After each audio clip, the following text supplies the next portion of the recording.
and the COVID-19 inquiry has found a string of failures. Now, I couldn't find the word lockdown in there, though I did see they managed to blame Brexit, Paul. Yeah, this is interesting. Bombshell COVID-19 inquiry finds string of failures as it warns never again. So bereaved families welcomed the first landmark report from the official COVID-19 inquiry, which laid bare how under-prepared the UK was for global pandemic. Now, this report only covers pre-pandemic preparation, so it doesn't actually mention lockdown, but I think that's a relatively viable reason why, because it is about the preparations. However, it is damning.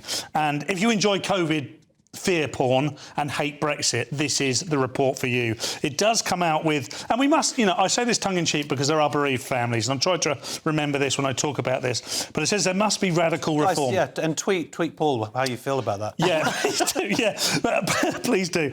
There must be radical reform. Never again can a disease be allowed to lead to so many deaths and so much suffering, it said. The report outlined a number of things, including lack of surge capacity, and it said that surge capacity was something they already knew would be a problem because they struggled with it when they had the SARS epidemic back in 2002, 2003, which I don't remember as being too big a thing, but at that point I was like 22, 23, and all I cared about is, chicks.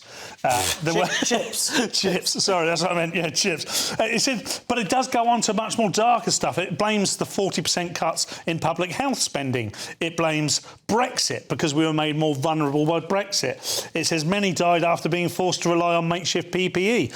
Some of these things are true. I think Brexit was... Well, it could be that all of these things are true. This is a report that's been... Yeah, I don't... It feels political. It feels politically...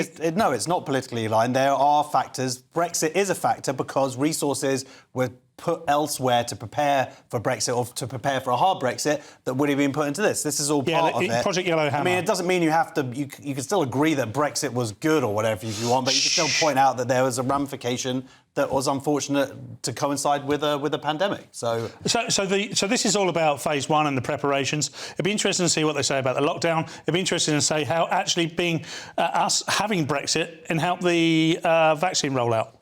That's part two. I mean, it's no surprise that there were loads of problems. I mean, Dominic Cummings has talked about it extensively. They're talking about a radical simplification of civil emergency preparedness and a new approach to risk assessment and so on and so on. It obviously was a massive disaster. The problem was that, the cuts that came before, that was a huge part of it. The sad thing is there were all of these things in place for a pandemic. And they ignored them. They ignored it, but they'd also they didn't do... They run, you're meant to do every couple of years this run through to show how prepared you are. They deliberately they'd cancelled that just before, so it's bad. But hopefully now we've learned our lesson. Yeah, sure.